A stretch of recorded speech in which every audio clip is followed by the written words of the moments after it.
nongeye kubasuhuza abantu mwese mukurikirana YouTube channel yacu utuntu n'utundi iyi ikaba ari YouTube channel ikugezaho ibintu bitandukanye, amakuru y'imikino, ibitego byiza, highlights za match zabaye, highlights ku bantu mutabyumva neza, akaba ari video zigaragaza uburyo ibitego byagiye bitsindwa n'abakinnyi bagiye babitsinda n'umubare w'ibitego watsinzwe muri match. Tukaba tubagezaho ibintu bitangaje byabaye ku isi, ibikoresho bihenze ku isi, ibiki byose, amateka. Mbese ni YouTube channel ushobora gusanga ibintu byose kandi ugomba kumenya by'ingenzi. Uyu munsi rero tukaba tugiye kuri hamwe ibintu bitandukanye wowe musore ukunda umukobwa ushobora kumukorera ugafasha kumenya ko bikagufasha kuba shuwa ko uwo mukobwa uzamuhorana. Icyambere nuko ugomba kumwereka ko buri gihe umwitayeho, ukamwishakira igihe cyo kugira muvugane muganire, ukamwereka ko nyine uba wumva ushaka kumwitaho. Icya kabiri ugomba kumwereka ko mwisanzuranyeho, niba ari ikimuhangayikishije reka akivuge kandi umutega amatwi, mbese tuma yumva ko uhora witeguye kumwumva. Icya gatatu nuko ugomba kumurwanirira, hari ubwo abantu bazaza barimo kumurwanya, ugomba kumurwanirira ukamujya ku ruhande rwe. Icya kane ugomba kumubera nk'inkota icyaye mu rwobo, aho ugomba guhaguruka ukamurwanirira ukamuvuga neza.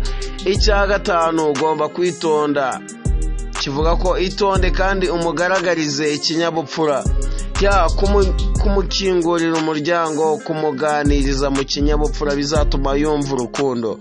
Bimukorere kenshi ndetse cyane cyane igihe ari kumwe n'abantu b'inshuti ze n'umuryango. Icya gatandatu ugomba kumutunguza impano. Abasore benshi turavuga ati guhereza umukobwa impano za buri munsi. Si ngombwa kumuhereza impano nini cyane ngo imodoka ngo iki, n'udupano dutoya cyangwa se impano ntoya zatuma yishima. Abakobwa bose bakunda impano, ntabwo ari ngombwa ko kiba ari ikintu gihenze nk'uko nabivuze. Koresha utuntu tworoheje gusa, ubikore kenshi kandi ubikore neza bigaragara ko ari icyo twita agateguro. Icya karindwi, bimwereke ko umukunda kandi ko wifuza kumukorera ibirenze, apana bya bindi byacu bya pafu uhita wicomokera. Ikindi ni uko ugomba kumenya ko ibyo yanga n'ibyo akunda ukabikurikiza.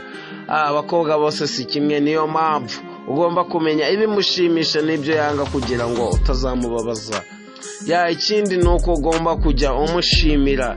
Shimira umukunzi wawe igihe hari icyo akoze kandi umubwira amagambo meza no mu gihe ntacyo yakoze, mu rwego rwo kumugaragariza ko umukunda, ko ari udasanzwe kuri we, ko ashoboye kandi ko ari mwiza. Icyandi ugomba gukora nuko ugomba kubaha ibitekerezo bye. Hari ubwo muzagira ibitekerezo bitandukanye ku kintu runaka, ugomba guha agaciro ibitekerezo bye igihe cyose. Ikindi, mushyira imbere y'ibindi byose. Gerageza mu mipangu yawe yose aba ari we uzi imbere, mbese mugire inshingano zawe. Ibi bizatuma nawe akubaha. Ikindi ni uko ugomba kumwizera. Ibuka amatariki y'ingenzi mu buzima bwe, niba ngombwa umutungura umuhereza utugifite nko ku ma birthday n'ibindi. Nkaba ngushimira ukomeza gukurikirana ibiganiro byacu, utwereka n'ubwitange cyane ukora share ku mavideo yacu. Nkwibutsa ko nimba wowe utari wakora subscribe kuri iyi channel yacu yitwa utuntu n'utundi, wayikora kuko ari channel ikugezaho ibintu bitandukanye, ibintu bitangaje byabayeho, amakuru y'umunsi, amakuru yagisohoka ako kanya, ibintu bya kera byabayeho bya dangerous bikaze. Nkwibutsa ko ushobora no gukora subscribe maze ukazajya ubona video zacu mu buryo bukoreye.